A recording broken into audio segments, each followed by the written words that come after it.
الله نحمده ونستعينه ونستغفره ونؤمن به ونتوكل عليه ونعوذ بالله من شرور أنفسنا ومن سيئات أعمالنا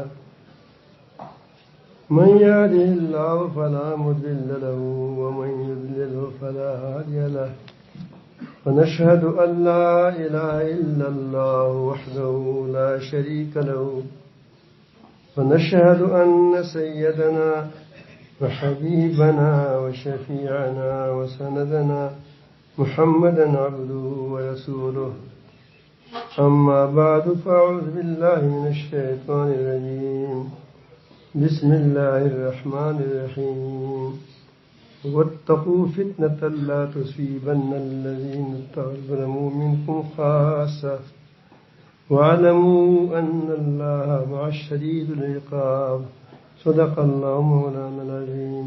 دوسری پڑھیے.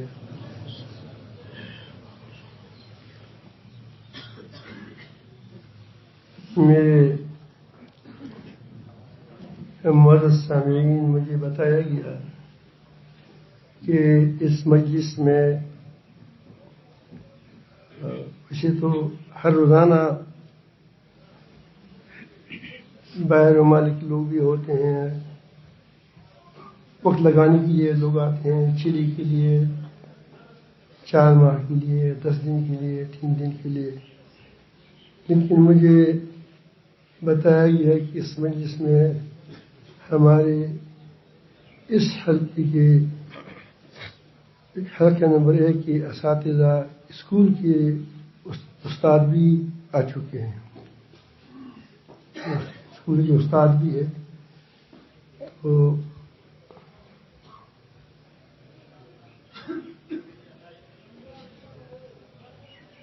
یہ بات کسی اس شخص کی چھپی ہوئی نہیں ہے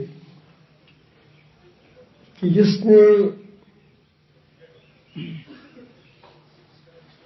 تھوڑا سا کچھ لکھا پڑھا ہو، یا علماء کے ساتھ بیٹھا ہو، یا دینی مجالس میں بیٹھا ہو، کہ نبی کریم صلی اللہ علیہ وسلم نے فرمایا کہ کلکم راعٍ، کہ تم میں سے ہر ایک نگران ہے. چرواہا نگران ہوتا ہے، چرواہا نگران ہوتا ہے. وَكُلُّكُمْ مَسْئُولٌ مِنْ رَعِيَّتِهِ، ہر ایک کو اس کی جو رعایا ہے اس کی بارے میں پوچھو.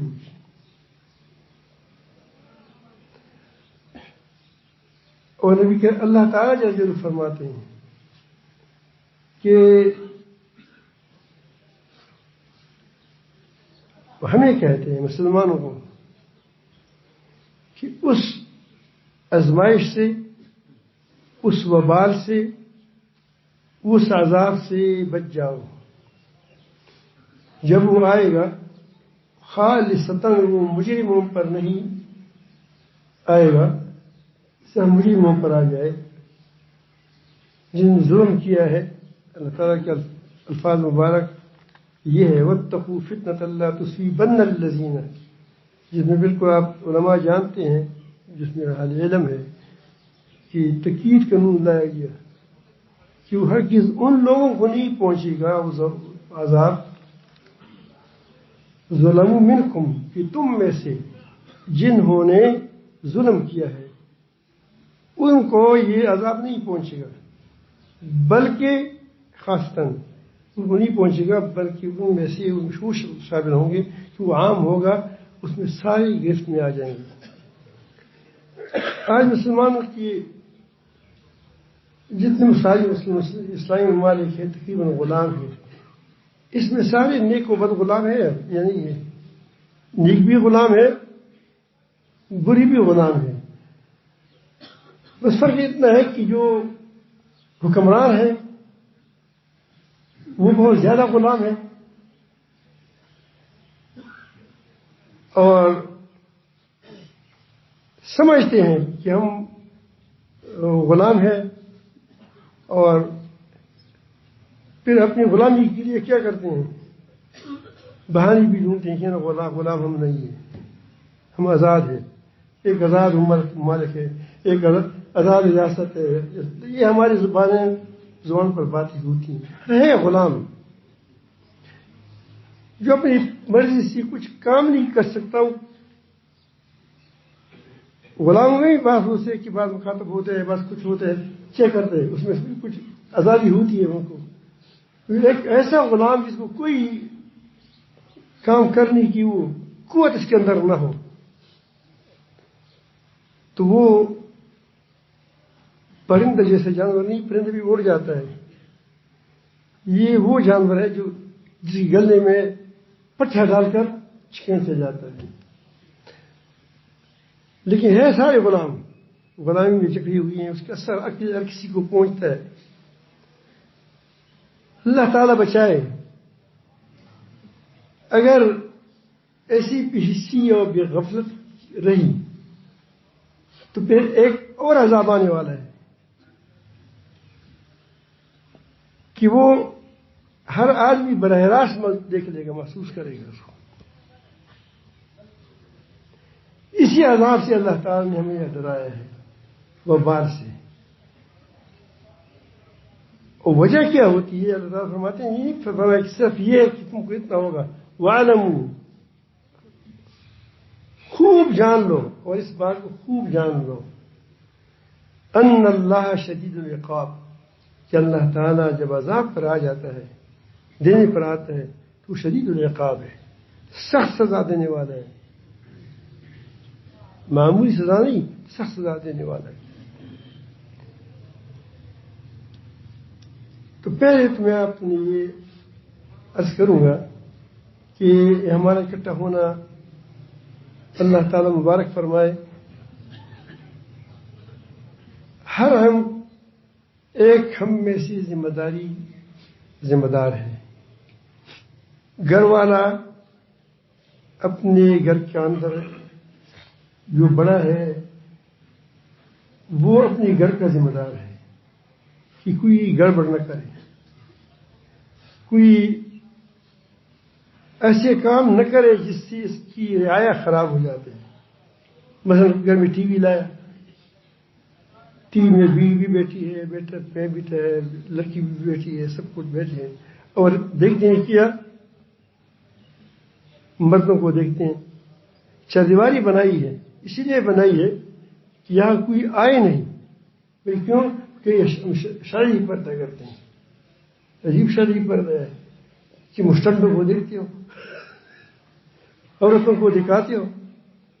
حسین جمیل لوگ آتے ہیں، وہ تمہارے گھر کی ٹی وی میں بیٹھے ہیں، وہاں ٹی وی کے سامنے، پھر بھی کہتے ہیں کہ ہم شرعی پردہ کرتے ہیں. تو یہ اس عذاب سے بچے گا نہیں.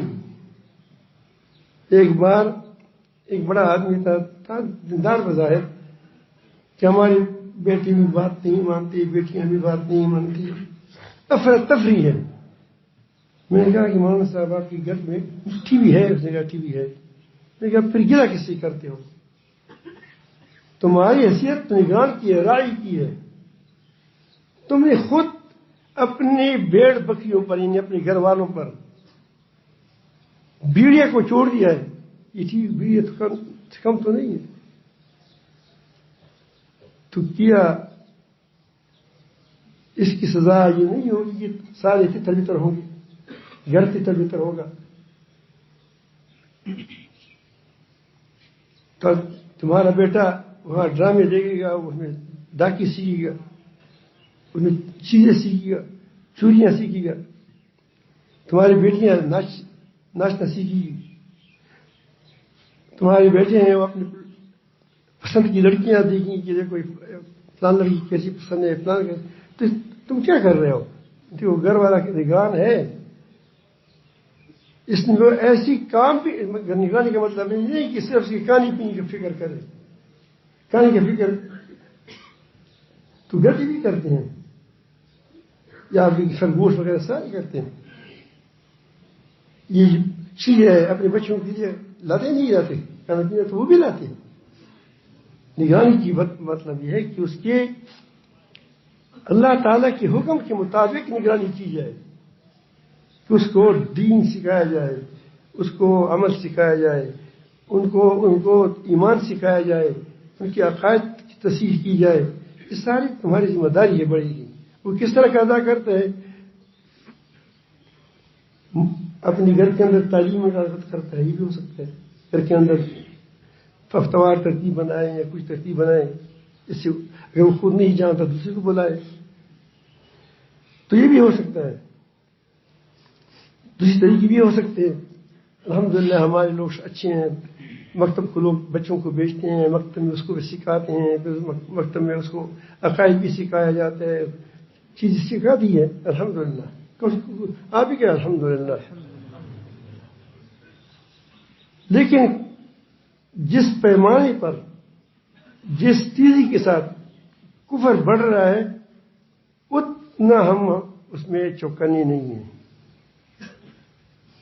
جس تیزی سے جس قوت سے وہ بڑھ رہے ہیں اور ان کی الغار ہو رہی ہے اور قسم قسم طریقوں سے ہو رہا ہے، اس کی دفاعی ہم نے ترتیب کی ہے ابھی تک، اور نہ ہمارے خیال میں آیا ہے کہ اس کی دفاع کیسے کی جائے.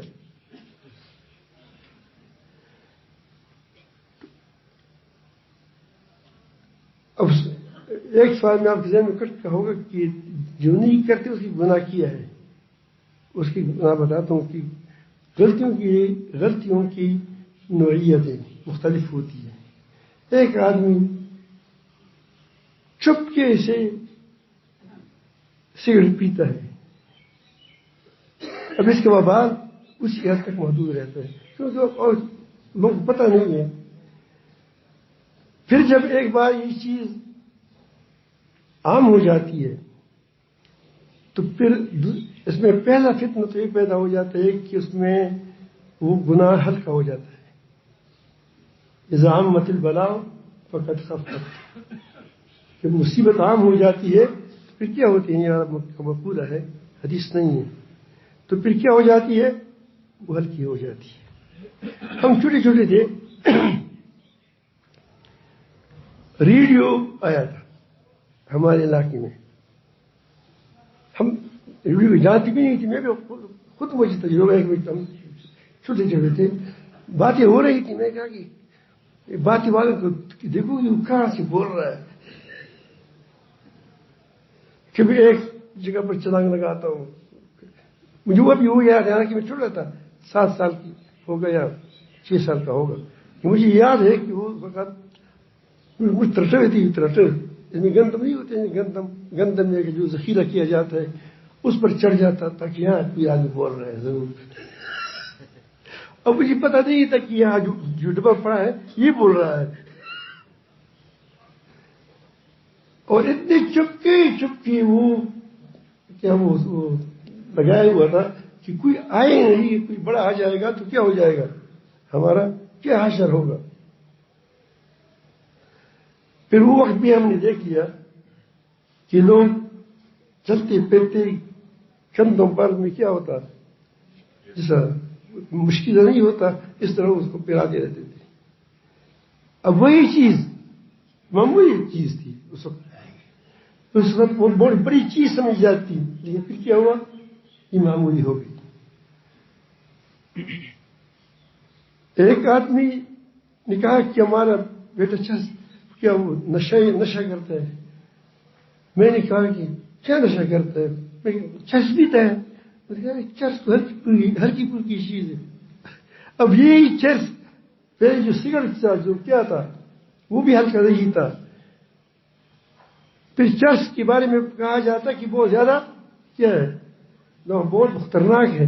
اب وہ کہتے ہیں کہ چرس تو ہلکی پھلکی چیز ہے، کیا ہے، آئس نام ہے کیا نام ہے کہ وہ پیتا ہے.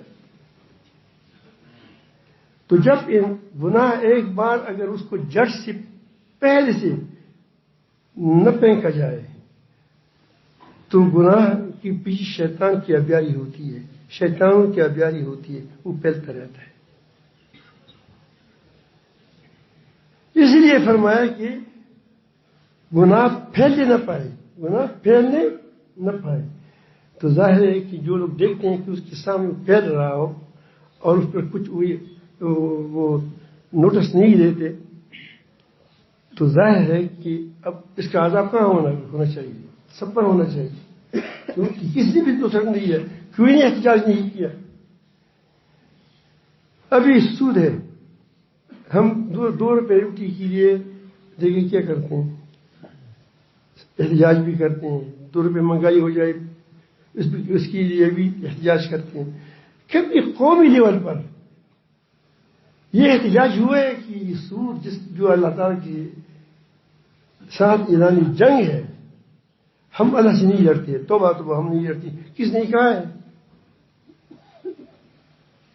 یہ ہمارے اس حکمران روز روز سود پر فخر کرتے ہیں، اللہ تعالیٰ نے تباہ کر دے سب نیچے سے لے کر اوپر تک۔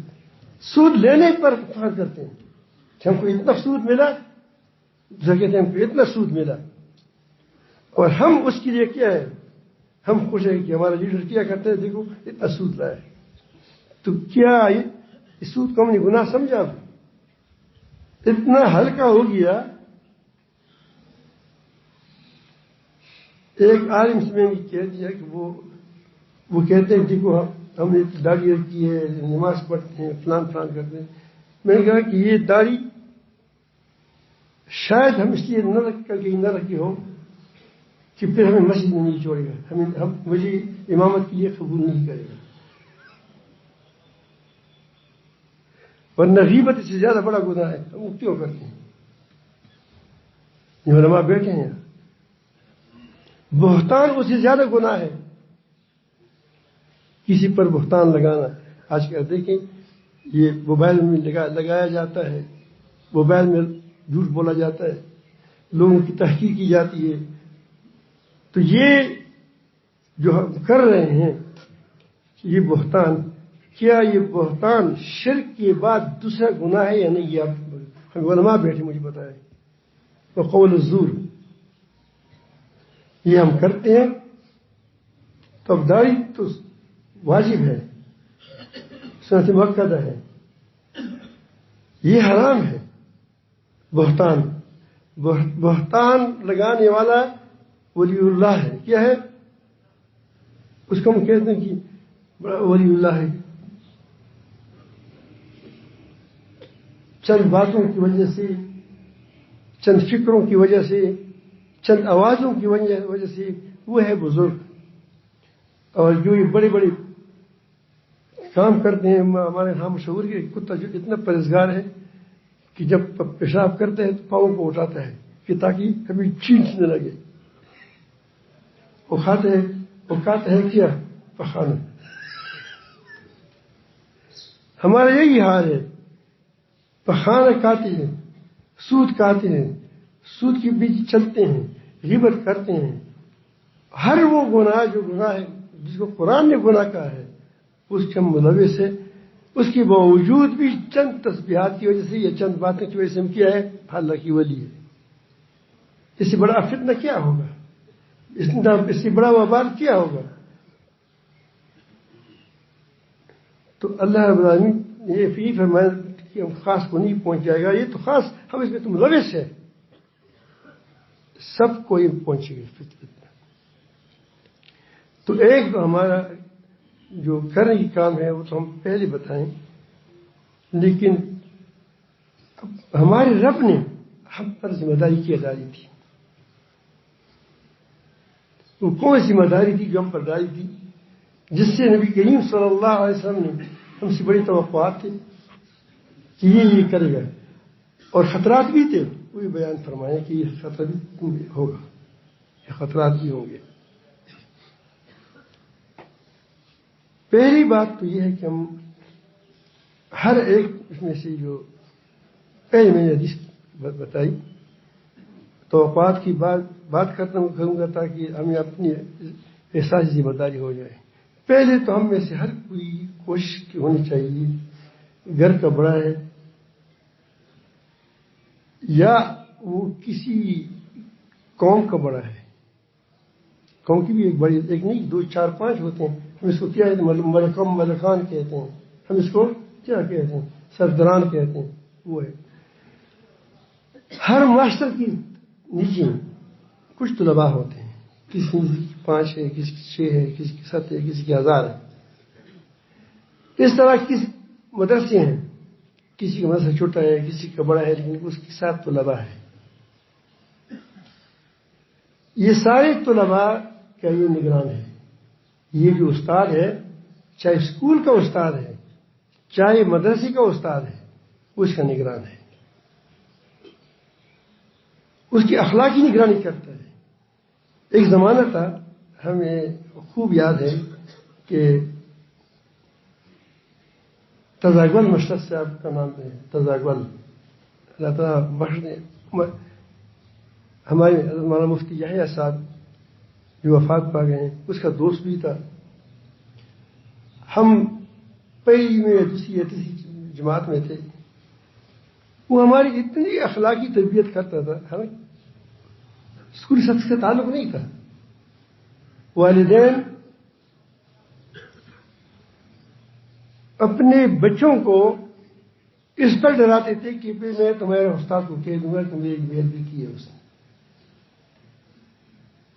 والدین استاد کو، بچوں کو ڈراتے تھے کہ تم یہ کام کرتے، میں استاد کو کہوں گا. استاد کیسے ہوتے تھے؟ تم اس کے نوٹس لیتے تھے، کیوں کرتے اس طرح. اور کتابوں میں بھی کچھ اچھی مواد ہوتے تھے، لیکن وہ بچوں کی اتنی نگرانی کرتی کہ ہم کوئی بچہ جھوٹ نہ بولے، غلط کام نہ کریں، بے حیائی کی طرف نہ جائے. اس ساری چیزوں کی حالانکہ وہ ہوتے تھے اسکول کے ماسٹر.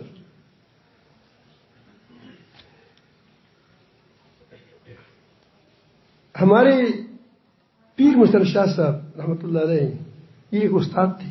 پروفیسر تو استاد ہی ہوتا ہے، اور تھا بھی انگریزی کا پروفیسر. اور جو پڑھاتا تھا، پڑھنے میں وہی ڈارون کے نظریے پڑھاتا تھا. یہ جو آج کل جو بات کہتے ہیں کہ انسان پہلے فلاں چیز تھی، فلاں چیز تھی، فلاں چیز تھی، پھر بندر بن گیا، پھر بندر سے کیا بن گیا؟ انسان بن گیا. کسی کو یہ عقل نہیں آئی کہ کروڑوں سال سے بندر ہم دیکھتے ہیں، ایک بندر سے بھی انسان نہیں بنا. بنا کہ آپ نے کبھی دیکھا کہ کسی بندر سے انسان بنا ہو؟ لیکن جو قوم مرغوب ہوتی ہے، مغلوب ہوتی ہے ذہنی طور پر، وہ کیا ہوتی ہے کہ وہ وہاں سے جو بات آتی ہے یورپ پر سے، وہ کیا ہوتی ہے؟ اس کو مانتی ہے. وہ یہی فلسفہ پڑھاتے تھے، لیکن پڑھا کر کے وہ کہتے ہیں کہ یہ فلسفہ ہے، لیکن یہ ہے غلط. استاد کیا پڑھاتا تھا؟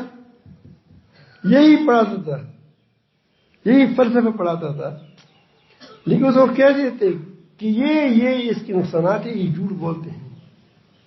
اپنے بچوں کو بچاتا تھا. میں کہتا ہوں کہ کتابوں میں ایسے مواد ہوں گے کہ جو مواد خالصتاً اسلام سے متصادم ہوں گے.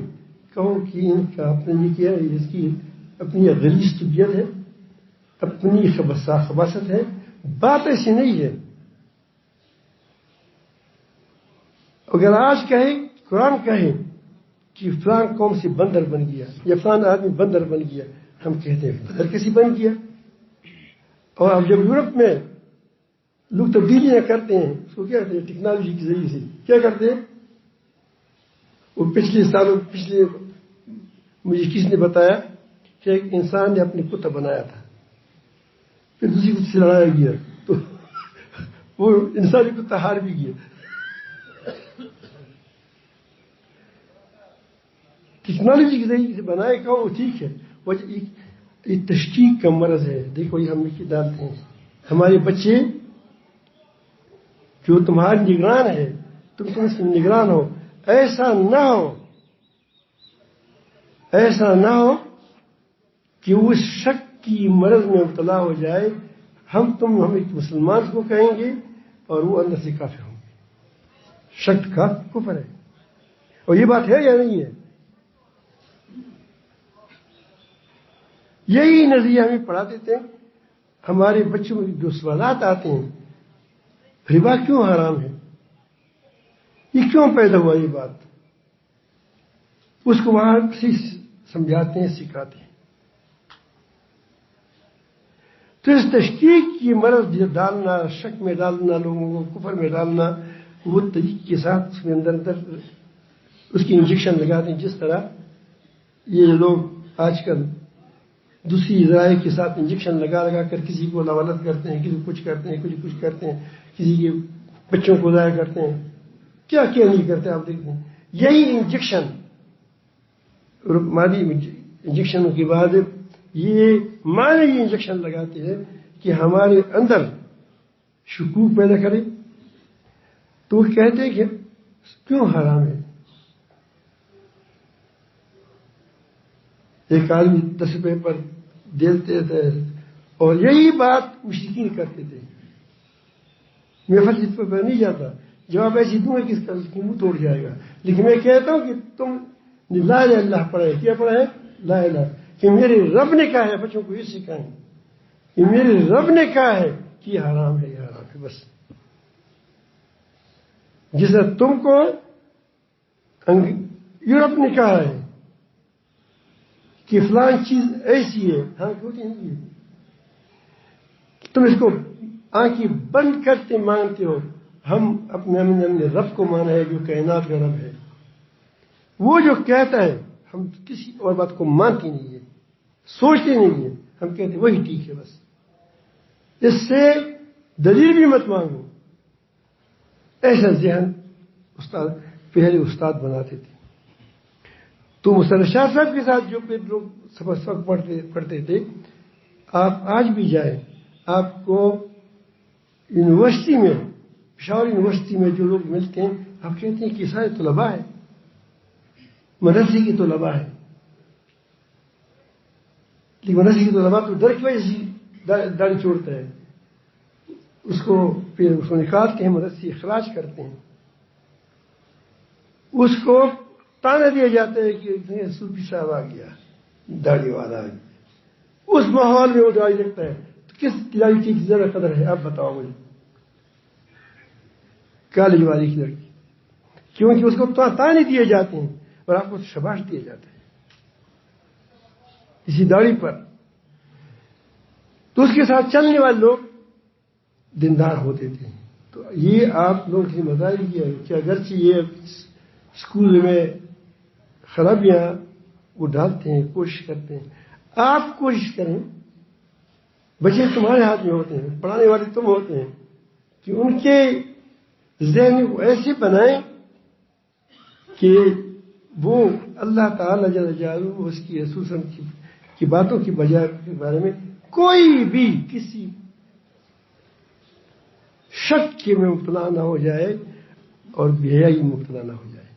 شک اور بے حیائی دونوں چیزیں ایسی چیزیں ہیں کہ آدمی مبتلا ہو جاتا ہے تو معاشرہ تباہ ہوتا ہے۔ یہ امریکہ میں جو آگ لگی تھی، ہمارے ہزارے نہیں مارا ہے کہ ہم نے ہزار کیا ہے، ہمارے ہزارے اتنا پختہ نہیں ہے، کیونکہ ہم خود ان چیزوں کو کر رہے ہیں۔ وہ بے حیائی کا عذاب ہے جس پر پڑ گیا، بے حیائی کا عذاب تھا جو قوم پر پڑ جاتی ہے، ظلم کا عذاب ہے۔ تو ایک پھر ہمارے حضرت مولانا اشرف صاحب، آپ نے نام سنا ہوگا، بہت اللہ کا ولی تھا، دوست تھا ہماری نظروں میں، للہیت تھی۔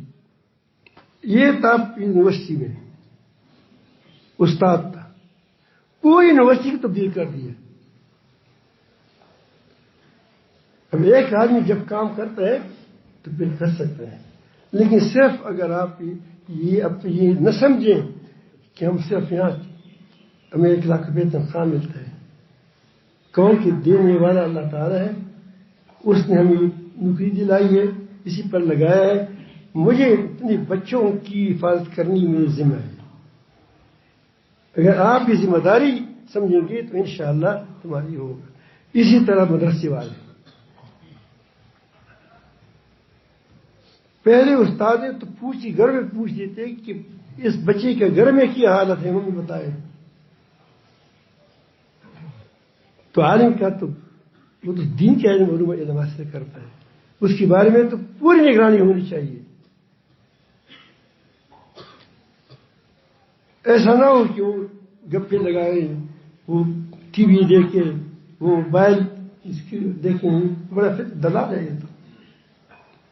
یہ جتنے دوستیاں ہوتی ہیں لڑکیوں کو کون دلال کرتا ہے, کراتا ہے یہ دلال. درمیان لڑکا تو کچھ تو کون تو ہوتا نہیں ہے.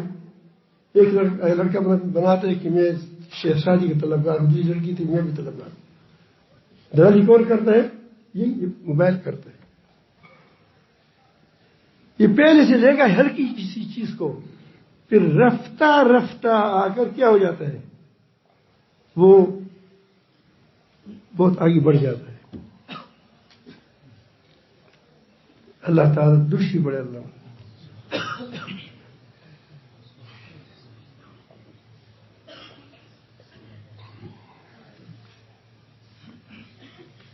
اب سوال یہ ہے کہ یہ آپ کیسے کر سکتے ہیں.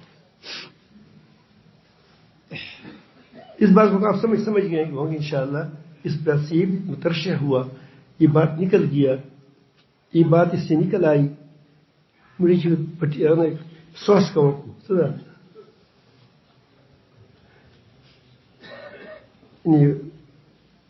جو لوٹا میں سوراخ ہو تو کیا کہتے ہیں, اسے کچھ چیز نکل جاتی ہے.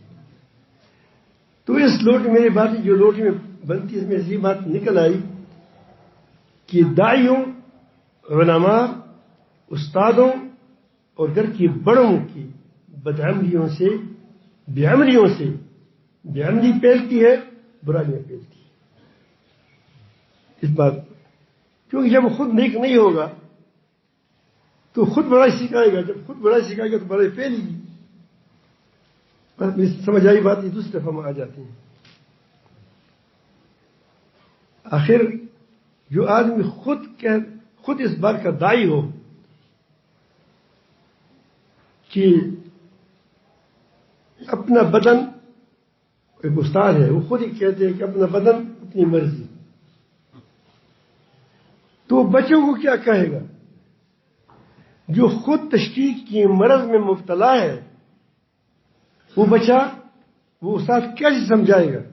کسی کو سمجھا سکتا ہے؟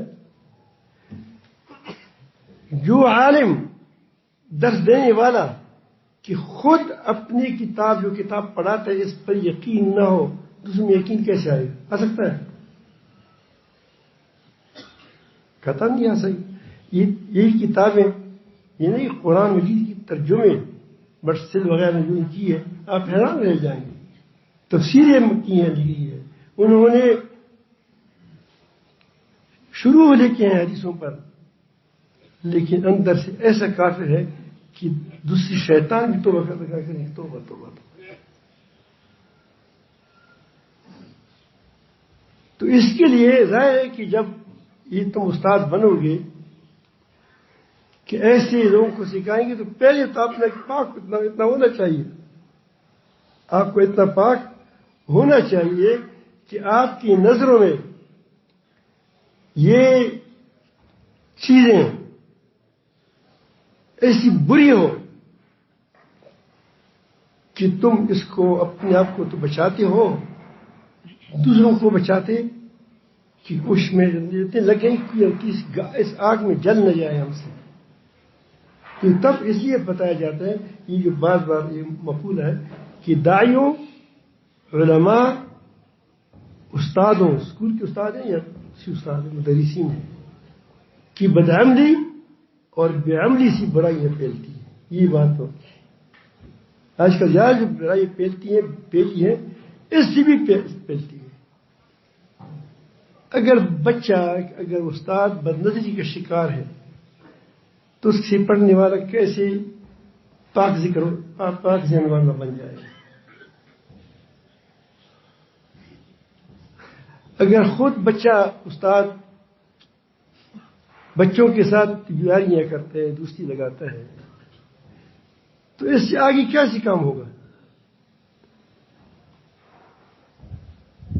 ایک بسن تو ویسے اچھا تو نہیں ہے.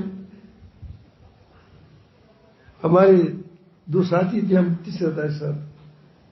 ایک استاد فرق کرتا طلباء میں، تو صاحب نجائز پر ہوتا تھا پھر بھی اس کی طرفداری کرتا. بیٹا نہیں تھا، بیٹا اس کا بیٹا نہیں تھا. تو اس دن میں تو نہیں گیا تھا اسکول، بارش تھی، وہ دو گئے تھے. ان دونوں نے اپنے استاد کے ساتھ اس کو اٹھا کر زمین پر مسکول کر دی. بھائی تم کیا ایسے کیا وجہ تھی؟ مجھے پتہ چلا کس طرح حرکت کی ہے. باتیں بز سب کرتے تھے، لیکن ایک دو نے عمل کر دیا، اس کے بعد وہ ٹھیک بھی ہو گیا. اس نے کہا کہ صاحب ظلم دیکھ کر تم طرفداری کرتے ہو. ابھی تو کیا کیوں کرتے ہیں آگے آپ تو خود جانیں گے.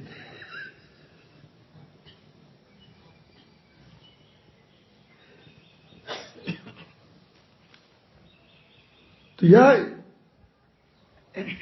اب اس کی بات ہم صرف آپ کو یہ بتانا چاہتے ہیں کہ ہماری ذمہ داری کی ہم نے کیا کرنا ہے. اگر وہ کرنا ہے کریں گے انشاءاللہ، پھر ہم ٹھیک ہو جائیں گے. وہ میں اپنی طرف سے کچھ بات کہوں گا تو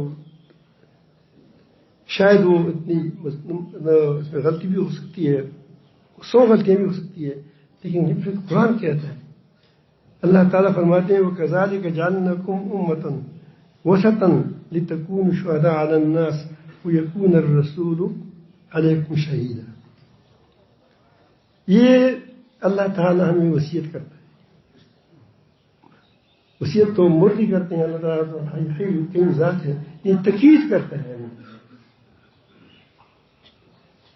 کہ دیکھو تمام امتیں چلی گئی، اور ظاہر ہے کہ جو گواہ ہوگی وہ گواہ ہوگی تو آخری امت ہوگی. جب معاملہ فیصلہ ہو جائے گا، یہاں علماء بیٹھے ہیں، عقلاء بیٹھے ہیں، سمجھدار لوگ بیٹھے ہیں، اگر کوئی کہے آپ سے کہہ دے کہ ہم نے چاند دیکھا ہے آنے والی کل کے دن، تم مان لو گے؟ چاند دیکھا ہے، لیکن چل کر کب دیکھا ہے؟ آنے والے دن میں دیکھا ہے، تم مان لو گے؟ چلتا نہیں چلا، گواہی قبول ہوگی؟ نہیں. تو جب دیکھا جائے گا اس کے بعد اس کی گواہی قبول ہوگی. اس طرح گواہ امت وہی ہو سکتی ہے جو سب سے بعد میں آنے والی ہو، بعد میں جس کے سامنے یہ معاملہ ہو چکا ہو، سامنے اس باتیں آ چکی ہو. اللہ تعالیٰ فرماتے ہیں کہ جس طرح ہم نے مسلمانوں کو قبلہ کی رہنمائی کی کہ ساری دنیا اس کی طرف اکٹھے ہو جائیں. یہ بیت اللہ جو آدم علیہ السلام کی سب انسانوں کا باپ ہے، اور ابراہیم علیہ السلام اس وقت 2 کا چرچا تھا، بنی اسماعیل اور بنی اسرائیل، ان کے بھی باپ ہے. اس کا کعبہ کیا ہے؟ وہ بھی ابراہیم علیہ السلام کعبہ کو کیا تھا؟ یہی بنی. تو اسی لیے اللہ تعالیٰ فرماتے ہیں کہ ہم نے سب کو ایک ہی کعبے پر اکٹھا کر دیا. جس طرح اس طرح تم کو ایک ہی امت بنائی ہے، تم امت مسلمہ. وَكَذَلِكَ جَعَلْنَاكُمْ، اے مسلمانوں، جس کا پہلی مخاطب کون ہے؟ صحابہ کرام ہے. اور صاحب کہ تم کو ہم نے امتاً وسطاً بنایا ہے. تم قیامت کے دن سے گواہی دو گے تو گواہی وہی دے گا کہ خود بھی تو گواہی موجود تو ہوگا. تو یہاں وسط کا لفظ اللہ تعالیٰ نے استعمال فرمایا ہے. وسط کہتے ہیں درمیانی چیز کو, اور درمیانی چیز فصلوں میں جو فصل درمیان کے اندر ہوتا ہے وہ بہترین ہوتا ہے. اس معنی کی لحاظ سے اس کو بہترین کہا جاتا ہے. اور جو نقطہ وسطانی ہو جس پر تمام چیزیں محور کاٹتی ہو وہ کیا ہوتا ہے؟ وہ بھی بہترین ہوتا ہے, اور اسی بغیر کام بھی نہیں چلتا. تو صبح کے جو ہمارے ساتھی ہیں پہلے آپ نے دیکھا ہوگا اس زمانے میں ایک زمانہ تھا کہ ہم ٹریکٹر نہیں آئے تھے, لوگ غبل کہتے ہیں, غبل وہ جو کہتے ہیں وہ اس پر وہ گدی چلاتے تھے, اس پر وہ بیل چلاتے تھے, اس کے اندر ایک بالکل اس میدان کے درمیان ایک لکڑی ہوتی تھی. اس لکڑی کے ساتھ سب کو باندھا جاتا تھا. وہ مرکزی لکڑی تھی جس پر سارے کیا کرتے ہیں, اگر وہ درمیان سے ہٹایا جائے تو کچھ ہوگا؟ کچھ بھی نہیں ہوگا. اس طرح تم مرکزی امت ہو. کیا ہے؟ مرکزی امت ہو. کتنی بڑا اعزاز ہے. یہ امت نہیں رہے گی تو دنیا نہیں رہے گی. جب تک اس امت کے ایک فرد بھی, ایک بیل بھی زندہ ہوگا, ایک بیل معاف فرمائے, میں تشبیہ کے بارے میں کہتا ہوں, جب تک یہ ایک لکڑی ہو تو کیا ہوگا؟ جو زمین میں کہتے ہیں خالف الارض اللہ اللہ, اللہ تعالیٰ کی اتنی بڑی کائنات کہ جس میں زمین اس کائنات کی ساتھ اگر موازنہ کیا جائے تو یہ سمجھیں کہ ایک ارب سمندر ہے باقی دنیا, اور یہ زمین اس کا ایک قطرہ ہے. تو آپ اسکول میں پڑھتے ہیں کہ فلاں ستارہ اتنا ہے, فلاں سورج اتنا ہے, ستارے اتنے ہیں, سیارے اتنے ہیں, ایسے ہے. اللہ تعالیٰ کی کتنی بڑی کائنات ہے. تو اس پوری کائنات کڑی رہے گی. یہ قدر ہے تم اللہ تعالیٰ انسان کی کیونکہ بہت اس کو اللہ تعالیٰ نے اپنی روح پھونکی ہے. کیا پھونکا ہے؟ اپنی روح.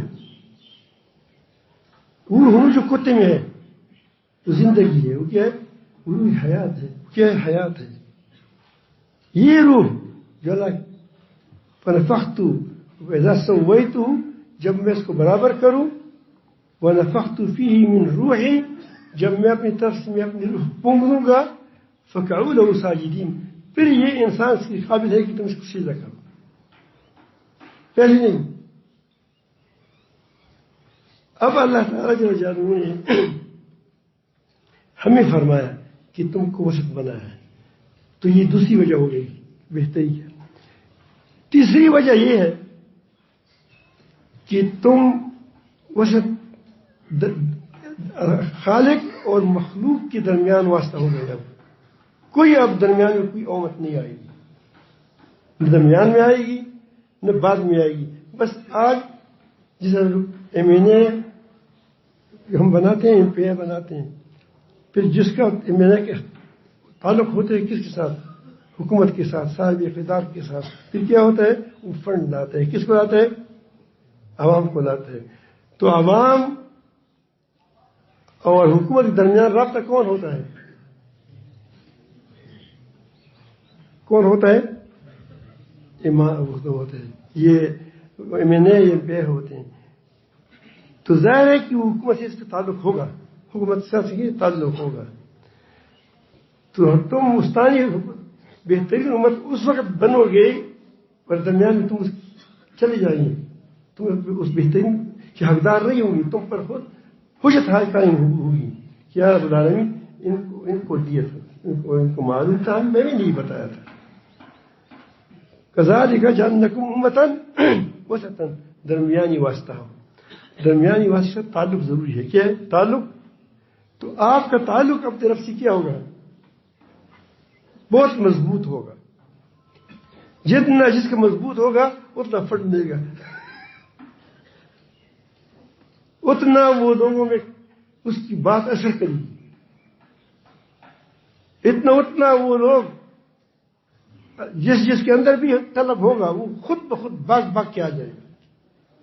لیکن جتنا تعلق مضبوط ہو، جتنا، کیونکہ اس کو وہاں سے ملے گا، کیا ملے گا کہ اللہ سے اس تعلق مضبوط ہوگا۔ تو اس سے آپ اپنی قدر جانیں کہ اللہ تعالیٰ نے ہمیں کیا پیغام دیا اور کیسے جوڑا۔ پھر فرمایا اس طرح جب تم ہوں گی درمیانی امت، یہ کیوں اللہ تعالیٰ اور بین امت کے واسطے تمہارا کام کیا ہوگا؟ اللہ تعالیٰ کے پیغامات کو میرے بندوں تک پہنچانا، لِتَكُونُوا شُهَدَاءَ عَلَى النَّاسِ، تاکہ تم لوگوں پر گواہ رہیں قیامت کے دن کہ ہم نے پہنچایا تھا، اور رسول تم پر گواہ ہے کہ اس نے تم کو پہنچایا ہے۔ اب شہید یہاں اللہ تعالیٰ نے یہ نہیں پتا کہ لِتَكُونُوا کیا خطبہ، لِتَكُونُوا کیا مذکرین ذاکر، کوئی بات نہیں، لِتَكُونُوا شُهَدَاء فرمایا۔ شہید اس کو کہتے ہیں، گواہ کو کہتے ہیں، جو میں نے آپ کو بتایا تھا، شہید کس کہتے ہیں؟ گواہ کو کہتے ہیں۔ جو اس کی دو حیثیتیں ہیں، ایک تو وہ گواہ ہوتا ہے جو آنکھوں سے دیکھتا ہے کسی کو، ہم آپ کو دیکھتے ہیں، مجھے دیکھتے ہو، یہ ہم آپ کو اس کو گواہی کہتے ہیں کہ فلاں نے یہ باتیں کی تھی، میرے سامنے کی تھی، میرے سامنے یہ بات کہی تھی، میں کہوں کہ فلان بیٹا تھا، یہ آنکھوں سے دیکھنے کی گواہی ہے۔ میں نے چاند دیکھ لیا، اس آنکھوں سے میں نے چاند کو دیکھ لیا، میں نے اس آنکھوں سے دیکھا کہ فلان چوری کر رہا تھا، میں نے اس آنکھوں سے دیکھی کہ فلان نے فلان کے ساتھ ظلم کیا، یہ تو آنکھیں ہو گئی۔ یا دوسری چیز دل کی آنکھیں ہے، دل کی آنکھیں اتنی طاقتور ہے، اتنا یقین ہو کہ جو اللہ تعالی کہتا ہے وہی ٹھیک ہے، باقی ساری غلط ہے۔ سامنے دیکھتا ہے کہ بات یہی ہے، یہ پانی ہے، لیکن اللہ تعالیٰ فرماتے ہیں کہ یہ آگ ہے۔ مثلا جس حدیث میں آتا ہے کہ دجال کہے گا کہ یہ جنت ہے، تو ہوگا کیا؟ جہنم ہوگا۔ اب ظاہر ہے کہ جو اس کو جنت سمجھیں گے، دجال کو، نبی کریم کی بات کو نہیں مانیں گے، کہاں گریں گے؟ جنت میں جائیں گے، لیکن گریں گے کہاں؟ جہنم میں۔ وہ جنت نہیں ہوگا، جہنم ہوگا۔ اس طرح وہ دل پر ایسے یقین ہو کہ جیسا دو نے چار، اللہ تعالیٰ کی طاقت پر، اللہ تعالیٰ کی قوت پر، اللہ تعالیٰ جل جلالہ کے حکم پر، کہ اللہ تعالیٰ نے جو فرمایا وہ ٹھیک ہے، باقی پوری دنیا دوسری بات کہتے ہیں، عالمی قوتیں جیسا آج کل کہا جاتا ہے، جمہوریت کہتا ہے کہ کیا ہے؟ یہ ہے، لیکن اللہ کی اگر وہ بات حکم کہ اللہ کے خلاف ہو تو ہم کیا کہیں گے؟ کہ اس کی دل اتنا طاقتور ہو، اتنا اللہ پاک پر یقین ہو کہ ان کا ہو، وہ سمجھے کہ سارے لوگ غلط بولتے ہیں۔ پھر اگر ساری دنیا والے لوگ معجزہ ثابت لائیں، پھر بھی اس کا یہ یقین ہو کہ یہ معجزات نہیں، یہ جھوٹ ہے، یہ کیا ہے؟ دجل ہے۔ کیا ہے؟ دجل ہے۔ اس کو کیا کہتے ہیں؟ اب اس کے دل بینا ہے، یہ گواہی دیتا ہے۔ اللہ تعالیٰ ہم اس طرح چاہتے ہیں، تم اس طرح بینا بن جاؤ۔ اس لیے ہم روزانہ کہتے ہیں اشہد اللہ الہ الا اللہ، میں گواہی دیتا ہوں کہ اللہ تعالیٰ کے سوا کوئی معبود نہیں ہے۔ تم کیوں گواہی دیتے ہو؟ تم نے دیکھا ہے؟ یقین سے کہتے ہو، وہ یقین سے کہتے ہیں کہ محمد اللہ کا رسول ہے، اس یقین کا نام کیا ہے؟ اس سے بھی گواہی دی جاتی ہے۔ تو اب ایسے یہ دل کیسے سیلا ہوگی؟ یہ دل صحابہ کرام اس کے لیے 4 چیزوں کی ضرورت ہے. پہلے ضروری علم کہ میرا رب کیا کہتا ہے اس معاملے میں. مجھے ایک آدمی بڑا پسند ہے، کسی کا دوست تھا، قریب میں پہچانتا ہوں، جانتا ہوں. بہت ایسی ویسی باتیں ہوتی ہے کہ ایک معاملہ تھا کہ کوئی بہت سی کثرت سے لوگ کہتے ہیں کہ یہ کیا کہتا ہے، یہ کیا کہتے ہیں. تو وہ ساتھی نے، جو ساتھی تھا بہت زبردست، جو اس کے ساتھ بہت وقت گزارا تھا، اس نے کہا کہ فلان کیا کہتے ہیں، ہمیں یہ بتاؤ، دنیا چھوڑ دو. تو اس نے کہا کہ جب پوری دنیا کہتی ہے تو تم فلان کیوں پوچھتے ہو؟ اس نے کہا کہ نہیں، یہ فلان کہے کہ ٹھیک ہے پھر ٹھیک ہے، اگر فلان کہتے ہیں کہ غلط ہے غلط ہے.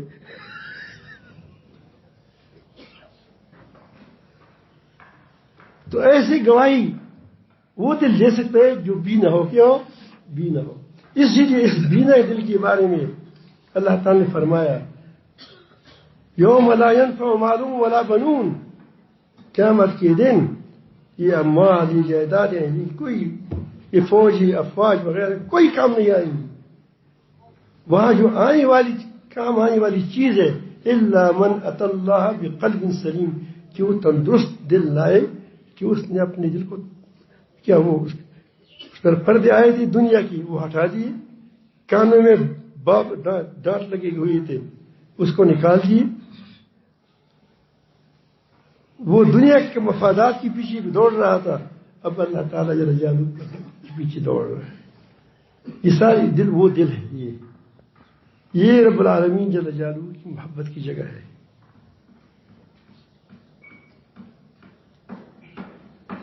یہ کیسی ٹھیک ہوگا؟ یہ بھی گرہ نے فرمایا کہ انا، خبردار، انسان کے دل میں ایک لوتڑا ہے، اگر وہ ٹھیک ہو گیا تو سارا بدن ٹھیک ہو جائے گا، اگر وہ خراب ہو گیا تو سارا بدن خراب ہو گیا. الا وہی القلب، وہ کیا ہے؟ دل ہے. تو اس دل کی پاکیزگی کے لیے اللہ تعالیٰ یہی بنا دے کہ یہ اس پر دار و مدار انسان کی فلاح ہے. اگر یہ ٹھیک ہو جائے گا تو سارا بدن ٹھیک ہو جائے گا. اگر اس طرح مدرسے کا دل جو محتمم ہے وہ ٹھیک ہو گیا تو مدرسہ کیا ہوگا؟ ٹھیک ہوگا. مدرسے کا استاد ٹھیک ہوا تو کیا ہو گیا؟ سارا اعضاء، یہ پرزے ٹھیک ہو جائیں گے. اسکول کا استاد ٹھیک ہو گیا تو کیا ہو گیا؟ سارے ٹھیک ہو گئے. تو اس کے لیے تزکیہ ہے. کیا ہے؟ تزکیہ. اسی پر فلاح دار و مدار ہے. قد افلح من تزکا وذکر اسم ربہ فصلی بل تؤثرون الحیاۃ الدنیا والآخرۃ خیر وابقی ان ھذا لفی الصحف الاولی صحف ابراہیم و موسیٰ. یہ پہلی سی بات آ رہی ہے کہ فلاح کا دار و مدار کس پر ہے؟ تزکیہ پر ہے. تزکیہ کیا ہے کہ انسان سے بغض، تکبر، ریاکاری، نفاق، مفت پرستیاں دور ہو جائیں.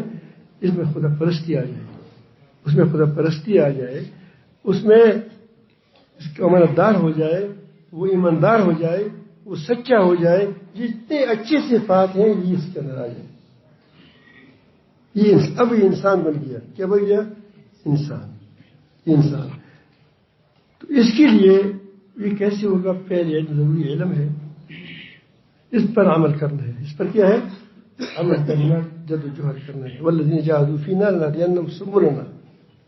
علم کا مطلب یہ نہیں ہے کہ ہم کہتے ہیں کہ تم کیا کرو، تم استاد، اسکول کے استاد یا اسکول کے شاگرد، تم فقہ پڑھو. یہ ساری چیزیں یہ فرض کفایہ ہے. فرض کفایہ ہے. قوم میں ایک مفتی ہونا چاہیے، قوم میں ملک میں ایک قاضی ہونا چاہیے، قوم میں ایک ایسا ہونا چاہیے کہ لوگوں کو مسائل بتایا جائے، قوم میں ایسا آدمی آتے ہیں کہ لوگوں کو عقائد ٹھیک کر دیں. یہ فرض کفایہ ہے. ہر آدمی ایسا نہیں ہے. ہر آدمی کی اتنا ضروری ہے کہ اس کا اپنا عقیدہ ٹھیک ہو، اپنا عقیدہ ٹھیک ہو، اپنی نماز ٹھیک ہو، اپنا روزہ ٹھیک ہو. یہ اپنی اپنی چیزیں جو ہوتی ہے یہ گھر کی حد تک محدود ہے، یہ ٹھیک ہو اس کی. تو یہ ضروری علم ہر ایک آدمی کو ہونا چاہیے. وہ اس پر عمل، علم ہو عمل نہ ہو تو یہ علم نہیں ہے، وہ ظن ہے. جس علم پر عمل نہ ہو، یاد رکھیں وہ عمل علم نہیں ہے، علم یقین کی کہتے ہیں. اللہ تعالیٰ قرآن مجید میں کئی جگہ علم کو یقین کی معنی میں استعمال فرمایا ہے. اور جس کا علم اس کو فائدہ نہ دے، اس پر اس کا عمل نہ ہو، اس کے بارے میں فرمایا کہ ہم کمثل الحمار یحمل اسفارا، یہ گدھا ہے، گدھے پر بخاری شریف بھی رکھو، مسلم شریف بھی رکھو، ہدایہ بھی رکھو، پوری دنیا کی کتابیں رکھو، وہ گدھا اس کی بوجھ کو چک چک کرے گا، لیکن کیا اس سے وہ انسان نہیں بنے گا.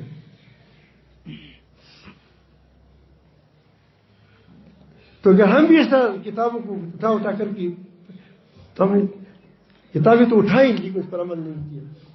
دوسری چیز کیا ہے؟ عمل ہے اس پر، ایک ایک حرف پر کوئی حرف نہ چھوٹے، اس پر عمل کریں. تیسری بات ذکر اللہ کی کثرت. اللہ تعالیٰ کی جس چیز کی یاد زیادہ کی جاتی ہے وہ دل میں راسخ ہو جاتی ہے. یہ قاعدہ ہے. آپ دنیا کی باتیں زیادہ کرتے ہیں، نماز میں کھڑے ہوتے ہیں پھر بھی دنیا آتی ہے، کیونکہ ہم باتیں دنیا کی کرتے ہیں. لڑکوں لڑکی کی کوئی باتیں کریں تو آپ نماز میں کھڑے ہو کر اس وہی باتیں آئیں گی. آپ کو جو باتیں تم زیادہ کریں گے وہی تم کو خیال آئے گا. اگر اللہ تعالیٰ سے اپنے کیا کو یاد کریں گے، دل میں یاد کریں، زبان سے یاد کریں، تلاوت کریں، نمازیں پڑھیں، تو تم اللہ تعالیٰ کیا ہو جائے گا؟ تم اللہ تعالیٰ کی یاد میں ڈوب جاؤ گے. تین چیزیں ہو گئی. چوتھی چیز صحبت صالح ہے، نیک مجالس، نیک صحبت. نیک صحبت نہ ہو تو آدمی بگڑ جاتا ہے. چرسی کی ماحول میں رہنے والا چرسی ہو جائے گا. آپ نے سنا ہوگا کہ نبی کریم صلی اللہ علیہ وسلم کے زمانے سے پہلے زمانے میں جو 100 قاتلوں کا قاتل تھا، 100 لوگوں کا قاتل تھا، اس کو جو اس کے زمانے کا بزرگ تھا، اس نے یہ کہا کہ تمہارا توبہ قبول ہو جائے گی بشرطے کہ تم قریہ صالحین تک جاؤ. اس صالح قریہ کے پاس، نیک قریہ، نیک گاؤں، اس میں جاؤ. وہ کیوں فرمایا؟ اس لیے اس کو فرمایا کہ یہاں یہ قریہ کیا ہے؟ ظالمانہ ہے. اس ظلم میں رہے گا، یہ پھر ظلم کرے گا. جب وہ صالح قریہ میں جائے گا تو اس کی توبہ کیا ہو جائے گی؟ پکی ہو جائے گی، اس پر کا عمل ہوگا. اور یہ تو واقعہ نبی کریم صلی اللہ علیہ وسلم خود فرماتے ہیں، یا ایھا الذین آمنوا اتقوا اللہ حق تقاتہ، اے ایمان والو تم تقوی اختیار کرو. یا ایھا الذین آمنوا اتقوا اللہ، اے ایمان والو تم تقوی اختیار کرو. یہ تقوی تمہارے اندر کیسے پیدا ہوگا اور کس طرح تمہارے اندر راسخ ہو جائے گا، کس طرح وہ جڑ پکڑے گا، کس طرح پھر وہ پھیل جائے گا تمہارے اندر. اس کی یہ کیا ہے؟ وہ کونوا مع الصادقین، سچوں کے ساتھ رہو. اس کے اندر جھوٹ نہیں ہے، جھوٹی باتیں نہیں ہیں. جو سچ کہتا ہے، سچ کرتا ہے، ارادہ بھی سچ کرتا ہے.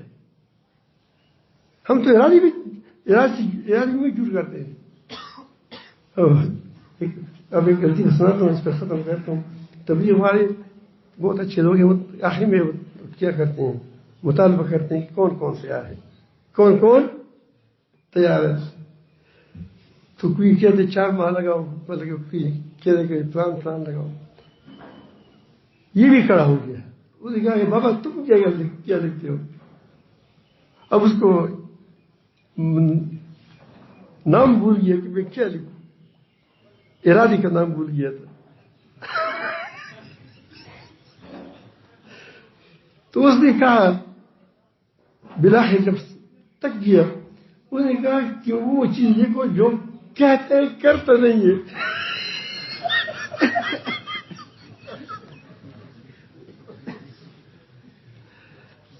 تو میں عرض کروں گا آپ حضرات سے، اس طرح کے والوں سے کہ الحمدللہ آپ کے یہاں میں یہاں پیر نہیں ہے، ماحول کیا ہے، سارا ماحول صالح ہے. اب دیکھیے، اب جہاں تھوڑے لوگ بیٹھے ہیں، الحمدللہ بہت زیادہ آئے ہیں، لیکن نیچے دیکھیں وہ مشغول ہوں گے اپنے کاموں میں، اپنے دین میں مشغول ہوں گے. یہاں اگر آپ پہلے آ چکے، آپ نے دیکھا ہوگا کوئی قرآن پڑھتا ہوگا، کوئی کچھ ہوگا، یہ ماحول صالح ہے. اس میں جو آدمی آ جاتا ہے تو اس کی آنکھیں محفوظ ہو جاتی ہے، کان محفوظ ہو جاتے ہیں، دل محفوظ ہو جاتا ہے، ہاتھ محفوظ ہو جاتے ہیں. جب آدمی کی چیزیں محفوظ ہو جاتی ہے تو تھوڑے سے ذکر سے کیا ہو جاتا ہے، اس کا کام بن جاتا ہے، کیونکہ وہ محفوظ ہوتا ہے. اگر ایک آدمی بہت بڑا آگ جلائے لیکن سارے راستے کھلے ہو تو اس سے قریب آدمی تو شاید کچھ فائدہ اٹھائے، دور آدمی کیا ہوگا، اس کو گرمی نہیں پہنچی، کیونکہ وہ محفوظ نہیں ہے. یہاں محفوظ ماحول ہے. اللہ اس کو بدلا دعا کرے کہ اللہ پاک اس کو اور محفوظ بنائے، ہر قسم کی باتوں سے، جور سے، انتظام جو ہے وہ جماعتوں کی قسموں سے، جمعیتوں کی سب سے پاک ہے. بس اپنا اپنا اللہ ادا کرے. اس کے لیے علماء کے لیے تو بہترین وقت یہ رجب شعبان شروع ہو گیا ہے میرے خیال. رجب شعبان رمضان ہے، اور وہ عید کے شوال بھی اس میں آ جاتے ہیں بعض کو، تو چھٹیاں تو مدرسے بعد میں بولتے ہیں. اور یہاں جو سردی جو ہے وہ ہمارے اساتذہ ہیں، اس کے لیے بھی بہترین ماحول ہو سکتا ہے کہ وہ اگر اس کو چھٹیاں نہیں ہوں تو جس دن چھٹی ہو پورا دن لگائے، پورا یعنی مثلا اتوار کی چھٹی ہے یا پیر کی چھٹی ہے یا چھٹی ہے، اور باقی آئیں جائیں. اس طرح بہت سے ہمارے ساتھی ایسے ہوتے ہیں کہ بیچاروں کے ساتھ کوئی اسباق ہوتے ہیں، کچھ ہوتے ہیں، اس وقت آ جاتے ہیں، دوسری وقت آ جاتے ہیں، کہ جو وقت آپ کو ملی اس کام میں لگائیں، تو اس سے انشاءاللہ آپ کا دل ٹھیک رہے گا، ایک بہت سے آپ جڑے رہیں گے. اللہ تعالیٰ مجھے بھی توفیق عطا فرمائیں.